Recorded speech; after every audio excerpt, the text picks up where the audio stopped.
everybody. My guest today is Shubhangi Srivastava. Shubhangi is the CTO of NEP Services, and we're going to talk about a variety of things today. We're going to talk about working in tech. We're going to talk about being a woman leader in tech. We're going to talk about burnout in tech. So, for those of you listening who are interested in tech or women in leadership, we're going to talk about all those things. And forever, you'll be known as Shuby. We're going to call you Shuby from this point, as you gave us permission to. I'm sure we'll be talking about some other things we don't even know we're talking about yet. So, welcome. So good to have you here today. Thank you. I'm happy to be here, happy to talk to you. Glad that I can be of service to anyone out there who's looking to dive deeper into the world of technology. Yes, awesome. I'm gonna own this for the audience.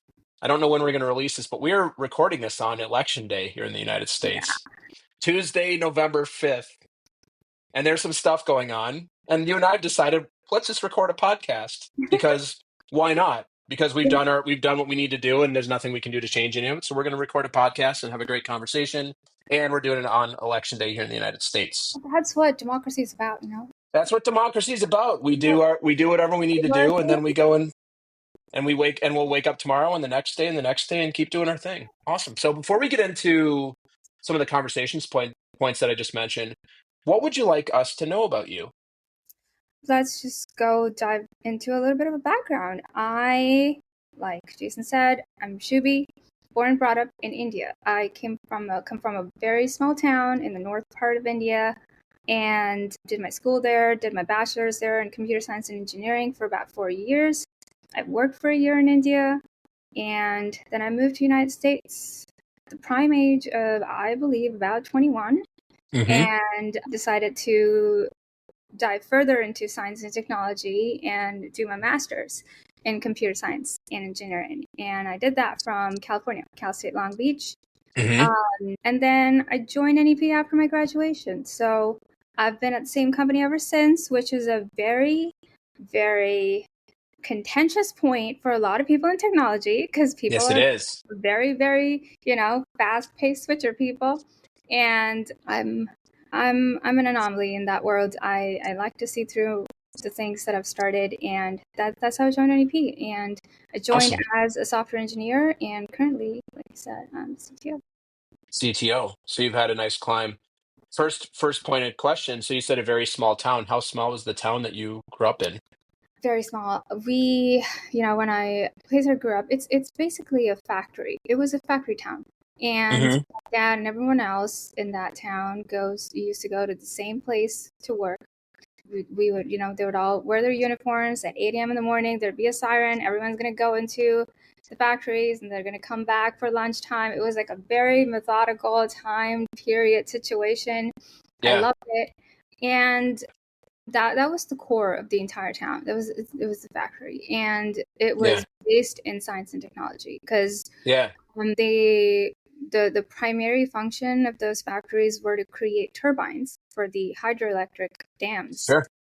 Yeah. And that was like a new booming thing that was going on in India at the time, where we were trying to switch from coal power plants and other things to a more, better for environment version of energy, which was solar and hydroelectric. And my dad was a part of that, creating turbines and generating all of those Very things. cool. So it was very cool for me. That's where I think I cool. got my knack for all things science and curiosity. I was a very curious child from the beginning. And this just made it even better because then I would see like all these huge machines going and these dams being built, and to see how it actually functions. And it was very nice. Everyone knew everyone. It's like, those small town books that you read about. It's a whole community on itself. Everyone knew who we were, and if I would miss school one day and go bunk it with other my friends, another aunt from another neighborhood is going to call my mom and be like, your daughter was in school today. So it's a tight-knit community. It was really fun to grow up there. Yeah. So I'm really curious about the culture shift for you growing up, going to your primary school and then some of your college in a small town in India. and then moving to the largest metropolitan area in the Yeah. United States and what that was like for you moving to the LA metro area. Hmm. What was that something that you did by choice? Like, did you think to yourself, I want the exact opposite experience. I want to be surrounded by a ton of people and as I don't know if you knew, a ton of traffic in the LA metro I area and all didn't that. know So about like the traffic. you did, Sure. yeah. You probably like, we need flying cars in LA. That's the first place we need Yeah. flying cars. So what was it like for you making that shift as just as a person going from arguably like two opposite ends of the spectrum in terms of the Mhm. amount of people around? Yeah, I mean, not something that I think about at all, honestly, because when I was going to school, and it's still something that I talk to my parents about or my grandparents about even, Hmm. is never in my wildest of dreams would I have thought as a high school girl growing up where I grew up that one day in 20 years of time, I would be in United States as a CTO of a company. Mm, It is so beyond the thought at the time that even getting out of the town was a big deal. And to think that, I would come to a place where I am today, I'm very grateful and very appreciative of the opportunities that that I could get, the support that I've had from everyone, from my parents, my family, to even here, all my friends at work. It's just it's immeasurable. The mm, the the surrealness of it when I think about it. And I finished my high school and then I moved to a metropolitan in India as well to do my bachelor's for 4 years. And that's where I think I learned the most because I moved out of my parents' house. I went sure. into a hostel, like the whole situation with dorms and other Hmm. kids from all over the country. Learned a lot over there about ways of living by yourself and Hmm. figuring out life by yourself, but also learning all the cool things about computers and science and technology, and that was really Yeah. fun. When I decided I wanted to move to the United States, it was purely on the basis of opportunity because at Hmm. the time I was working in India as a software engineer, and my project, the company that I was working for, was primarily a French company, and their Okay. projects were for French defense. And it just Okay. got me very curious about life outside India. Like there's stuff outside this bubble that I'm in, out in the world. There are things that are happening. There is more to learn and more to know and more opportunities to be had, especially being a female. It's not something that is easily accessible, especially in India at the time, definitely. And Hmm. so for me, it was like, I want to go to the land of opportunities, as people say, Yeah. and get myself over here on the other side of the ocean. Yeah. So let's talk a little bit about what you now do.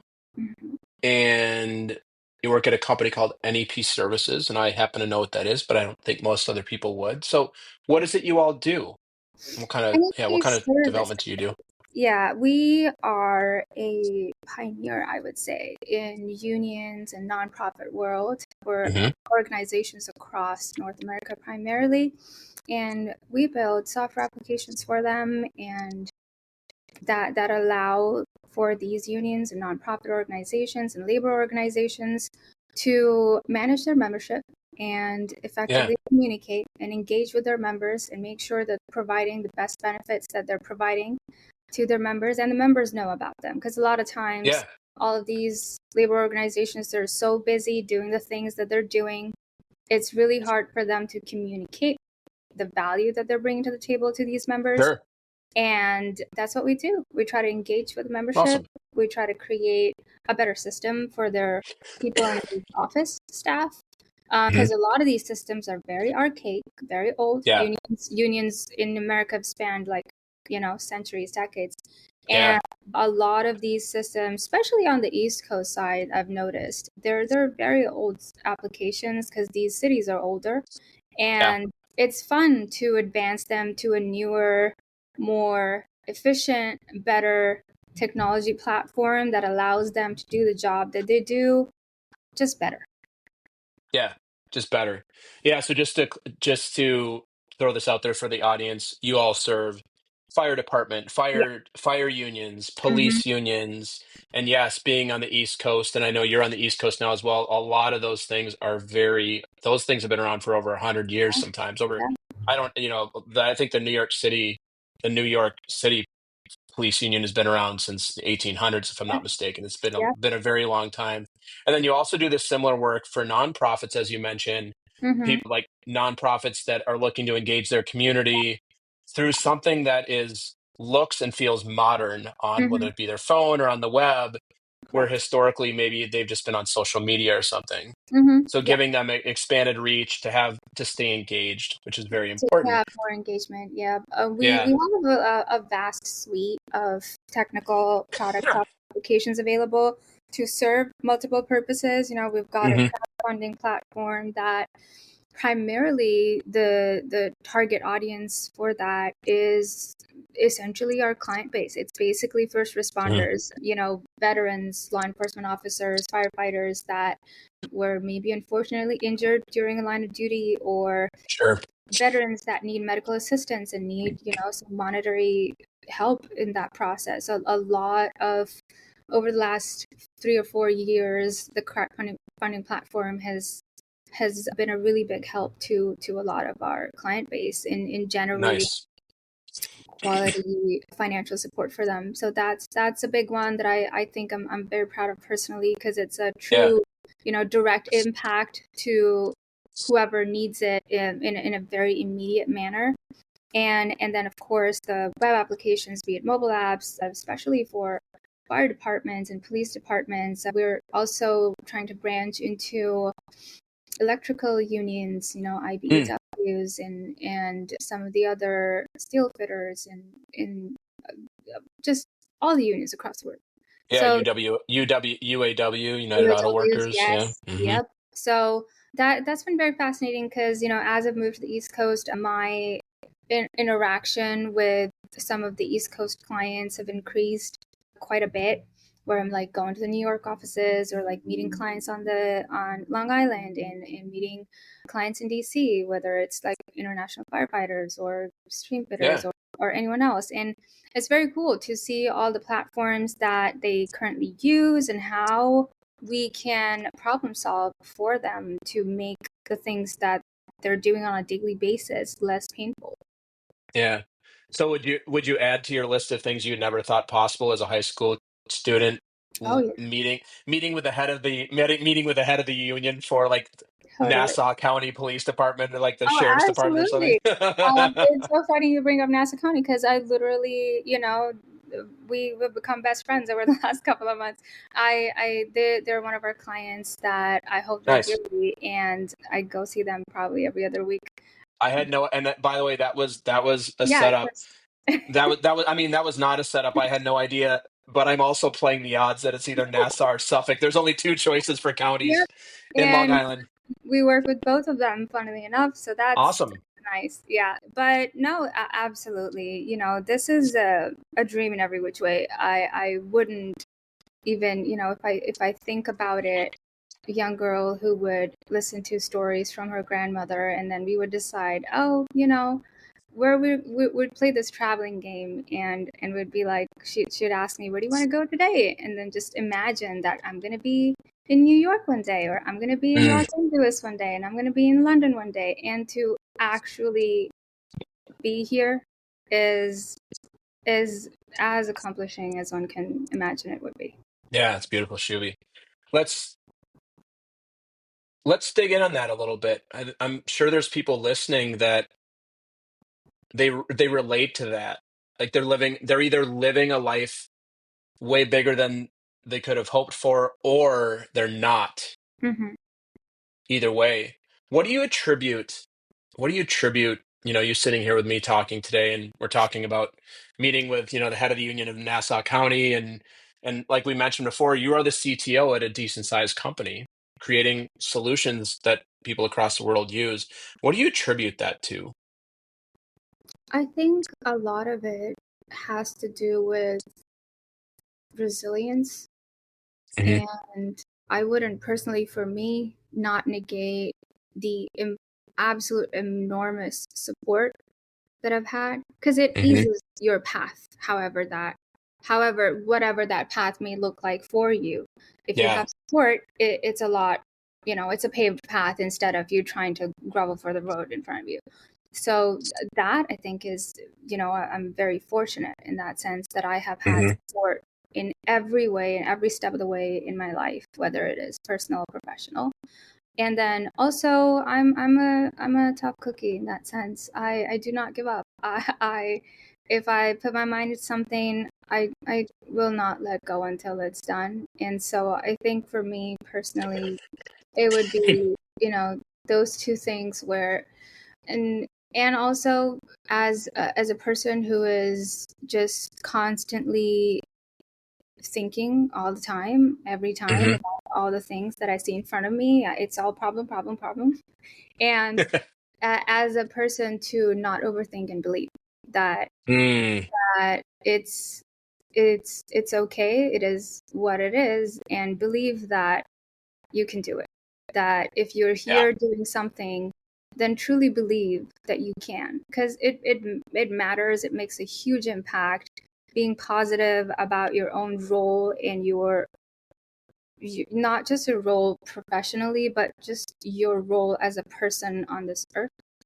To believe in that and attest to it with and look back and give yourself applaud. I think very few of Yeah. us take the time, because a lot of us, in our state of anxiety, would look back and count faults. Could have done this better, should have Of done this better, course. maybe I would have done that, maybe I should have done that. But instead, flipping the switch on that and thinking, I did do that, and that's remarkable, because Yeah. to be able to do that is not a small feat, and I think it's important to give yourself a pat on the back once in a while. Yeah. I'm gonna offer something up that I heard that has made a big difference for me over the last few Mm-hmm. years. And I heard it in what you just said there is there reaches a point where your intellectualism and your thinking your way in and out of a problem doesn't work any longer.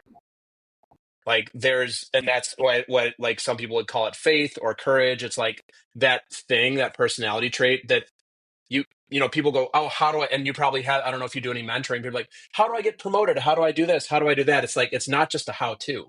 Yeah. If it was a how to, if you want a how to, go read a book on Amazon. And Yeah. then you'll go, well, that didn't work for me. So it must be wrong, or like there must be something wrong.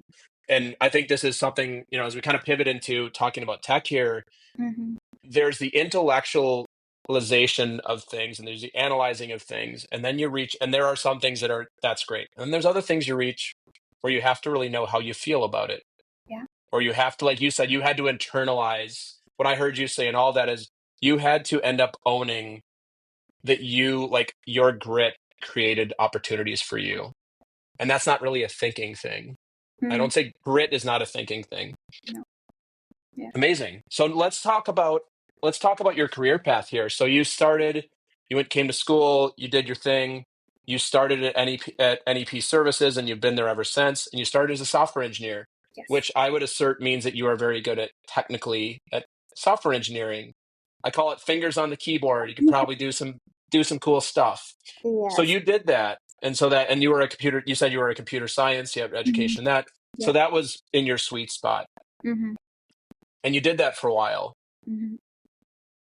When did you realize that you might want to do something more specifically, potentially lead people or lead something greater than you doing?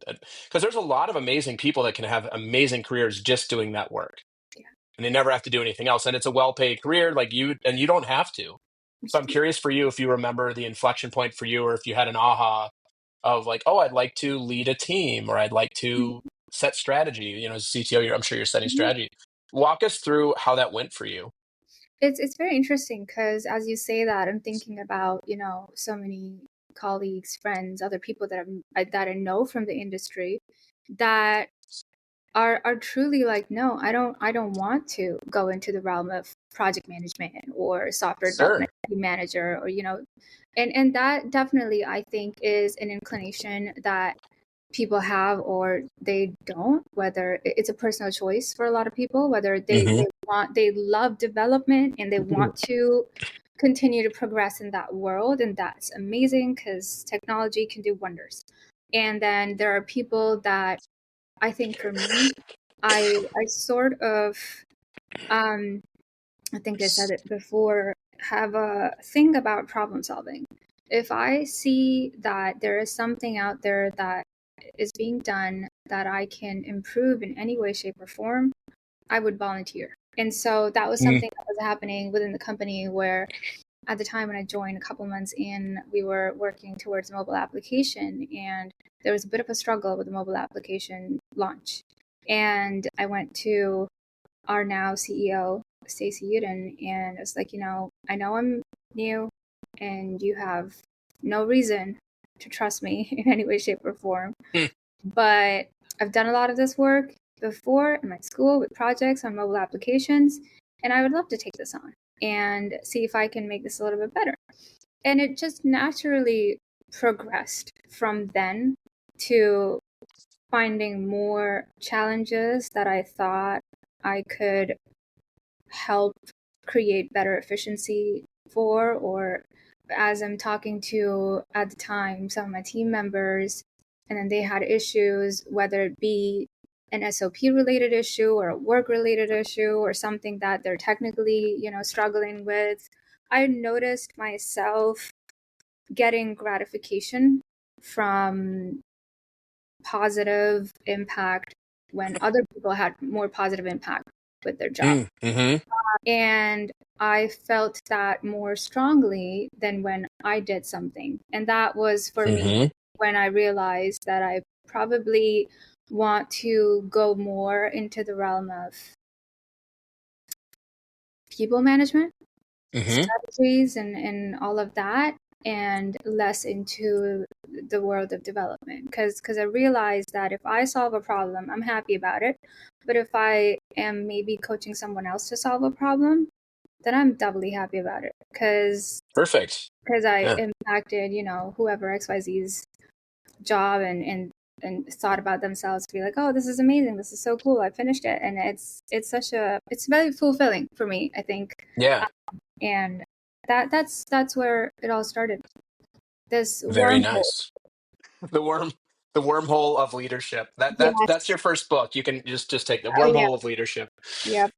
So let's talk about lessons learned, Mm-hmm. moving from individual contributor role to leading a team, going from tactical, more not necessarily tactical work, but again, fingers on keyboard to more strategy. And as Yeah. CTO, generally CTO, you're probably making technology decisions, you're making strategic decisions on removing technical debt and like what's the future of the platform if we're going to make shifts and all those things.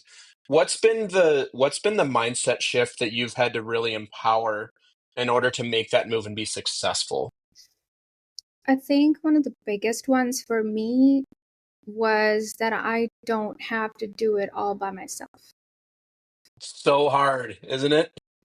It's one of the most basic core, seems very logical, like duh, obviously. Totally. And as a person who has done this for like what, 4 years of engineering, 2 years of masters, a year working, 7 years of just practicing and doing all this thing by myself, to then getting to a place where now I have a team that is here to support me. And if there are issues, to instead of I'm just gonna do it by myself, it's okay. Yeah. Um, Instead of that, being like, hey, let's talk through it. Let's see if we can solve it. So I think Yeah. the shift on the mindset side for me, and I attribute that to Stacy and other people that were my colleagues at the time at NEP, to have helped make me realize that, you know what, you don't have to do it by yourself, Shubi. You got people. And I'm like, yeah, you're right. And that was a really beautiful thing in my head, because it's like, Yeah. I'm not alone in this. It's okay. There are other people. Yeah. I have a lot of people at work are like, how are you not stressed about this? There's like so many deadlines. I've got to hit so much in so short amount of time. Like, how are Yeah. you not stress. And like, because I trust my team. I Yeah. trust the work that we do, that we can come up with solutions together, that we'll figure out a way, and that we're not alone in this. And at the end of the day, it's that's what's important. You know, you want Yeah. to make sure that you're not burning yourself to the ground trying to figure out solutions and getting stressed and anxious over deadlines that might get made and might not. Of course, it's important, but I was like, I don't, you know, there are so many other things to stress about. I think this is okay. This is gonna be fun. Any best practices or learnings that you've had, or also pitfalls around how you've managed stress, anxiety, tight timelines, Mm-hmm. burnout if you've experienced in your career, both as an individual contributor, and then how do you look at this and balance this? And let's just normalize this for everybody listening. And you and I know this, that in tech, there are times when the deadlines are tight and you have a feature release, something out, or an upgrade, and it's going to require some additional time, Yeah. some additional, like literally energy and time. Mm-hmm. How do you, as a leader, and maybe this is for the entire executive team too, and I'll ask Stacy this as well. She's going to be on here on the show shortly as well. Is how do you think about that, where you're balancing business output, outcomes with our people need a break? Yeah. And have you've likely learned these lessons for yourself, is my Mm-hmm. guess. As Mm-hmm. most of us in our early in our career do, we learn to like, oh wait, I don't have unlimited energy, and suddenly my energy is gone because I spent it all. Yeah. That's a rough lesson learned when you do learn it. And of course, I mean, I am a perfectionist through and through. So I like Hmm. to just run myself through the ground until I get to a point where I am absolutely 1,000% happy with what I have produced. And that never happens. And not just in technology, it just never happens, period. And Yeah. so gotta learn how to dissociate from you wanting something versus what is happening. I think Mm. is a very important skill set to learn, whether it be in development or anything else, especially when we work in a dev environment. We've got, like you said, really tight timelines, or there's, you know, like a big push to get something done. And you're thinking, okay, well, there are two ways to go about it. I can either pull people and get more people involved, or I can get more overtime, or it's gonna, because this is not a job where you can be passively involved. This is a That's right. job where you have to be cerebrally available and involved the entire time in front of a computer, coding a solution to a problem. You Yeah. can't be like doing 15 things at the same time. You have to be present. And for someone to be present, you're just naturally going to do better if you're not stressed, Yeah. if you're not anxious, Yep. if you're not burnt out. So for me, my priority has always been the team. When Hmm. there are strategies around it, when there are pushes that goes through functionality, of course there's stuff that, you know, we say, okay, we've got to get this done in a month, and it's, you know, there's Sure. deadline, blah blah. I personally, when comes time like that, try to, you know, put myself in the position of the other person and make sure that I'm doing whatever it is that I can do to make their life during that time a little bit more comfortable. Whether it be me being more involved in any type of coding or any type of testing phase or any type of architecture phase, to just having half an hour of like a chit chat session to Mm. decompress. Like, you know, Nice. let's not talk about work at all. Let's share pictures of our vacation and talk about what's happening. Because, you know, with the remote culture, that's something that I've learned to do a little bit more in order Mm. to create more personal relationships with people. Because these are Hmm. people we're spending pretty much an entire day with for Yeah. years. And it's always nice to like people that you work with instead of Yes, it absolutely is. detesting them all the time. So, Yeah. you know, we do like small chatty sessions where we're just talking about, hey, you had a new kid or what's happening, and it just makes things a little more lively and a little less stressed. Personally, I have learned the hard way that this is not the end of the world, and that it's gonna be okay. And Yeah. a lot of times priorities are just priorities, and if we stop panicking a little bit and figuring out a way to get through to it, there's only two options: you either can or you cannot. Mm-hmm. And it's as simple as that. If you cannot, you just tell people you can't, and if you can, then you do. and Then go do it. Yeah. and I think a lot of the anxiety and the burnout and the stress, it comes from the unknown. It's like not knowing how far this is going to go. Am I going to work on harder sprints for 3 weeks, 6 weeks, a year? Is this push going to go on for 7 years at a time? Versus having leadership that is supportive, that they will intervene if stuff goes a little to the south, too much. I think trust is a really big factor when it comes to Yeah. any workplace, but especially in a development environment. It's important that your team trusts you as a leader to have your back. Yeah. And that's all that matters at the end of the day. Yeah. I have two more questions for you to wrap up here today. Number Mhm. one, what's something that you and the team are working on that you get excited about? And you can keep it, high level. I'm sure you're working on things that aren't public yet. But yeah, what are you excited about that you're working on? All the secrets. All the big secrets. Yeah, we're excited about a lot of things. I think we're at NEP excited about incorporating more artificial intelligence into our platform. Sure. That is a big one for us. It's a little bit of a challenge because of the client base that we serve, Yeah. owing security and other reasons. That's Yeah, of course. at the utmost forefront of my thought anytime we're trying to do something. Sure. But AI is something that we're all very, very hyped about, because the minute someone says the name, there's like glitter in the eyes, and it's very exciting. And there are some other cool features that have been on the pipeline for a really long time that we're finally going to get to do probably next year. And I'm personally very stoked about it because this has been like years in making. And to see that come to a fruition with our new Connect Plus platform, it's Hmm.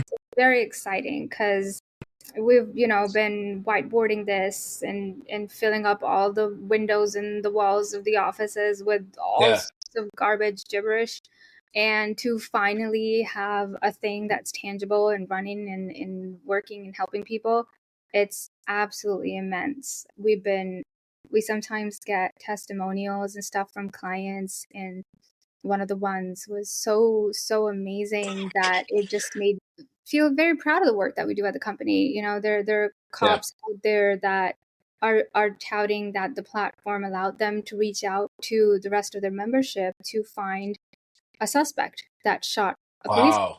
Yeah, That's within amazing. 2 hours of time, just because they were able to reach out to other precinct members in a more targeted communication Sure. than blasting everybody's radio. And that's such a real life impact that you nothing can top that. And Yeah. so we're excited when we see results like those, and then other things that we Yeah. can do to improve that. Excited about any options to include mental health resources for our Hmm. first responders. I think that's a big one that I'm personally invested in a little bit to see Yeah. through the finish line on that one. Suicide support Hmm. and all of those things, PTSD, trauma related stuff. So that's something that we're excited about. That's, yeah, exciting. Thanks for doing the good work for those amazing people keeping us safe. We're trying to fulfill as much as we can with the little service that we can provide, Yeah. because it's a tough job out there. It's a tough world, Yeah. and however NEP, whatever we can do to make their lives even 10% easier, Yeah. definitely worth it. Yeah. To wrap up, and you don't know this is coming, but I'm so curious how you balance all the STEM and all the really technical things you do with also being an artist. Or like what Oh, yeah. about the other side? I'm really fascinated by that, and we'll just spend a couple minutes on this. So first of all, what kind of artist do you consider yourself, or what kind of art do you focus on? I am usually an acrylic abstract person. Okay. So I started very young in arts, in craft, and I always I enjoy it. I've Yeah. always liked it. I started with oil pastels when I was younger. I moved into every type of medium imaginable, from glass to oil to acrylic to landscape, portrait, you name it. I've dabbled in it. But now I find myself gravitating more towards abstract acrylics. And Nice. it's, I don't know, it's just a way to, I guess, I like the calmness that it provides me. Yeah. Uh, I think and thanks for sharing all that. I was wondering, you said before you're a problem solver. You're really good at that. Do you relate when you're creating a new piece of art, do you relate to that as a problem to be solved? no, I think that's when I shut off my brain on that on that Yeah. particular aspect of things. Although the perfectionist creeps in a lot, where I'm like, Of I would course. not consider a painting finished until I'm genuinely very happy with it. And in ARM, so I have to decide this is the point. You gotta let it go, man. but Yeah.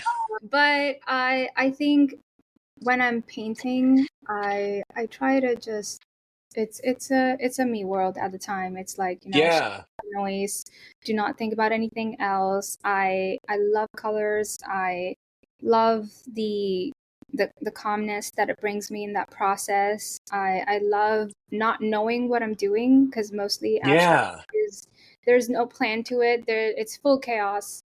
You Yeah. go in and you have no idea. You decide on a whim. Okay, I like this color and I like that color and I want Yeah. this edge and I want that, texture, and I just do it on a whim. And fortunate that it turns out good, or it could be really bad. um, Yeah. but Yeah. when Beautiful. I'm doing my job, I think the artist in me creeps up a lot. Uh, Yeah. Of because course. I do tend to think of a lot more out of the box, creative ways to solve something that I would not traditionally if I am just thinking about traditional solutions.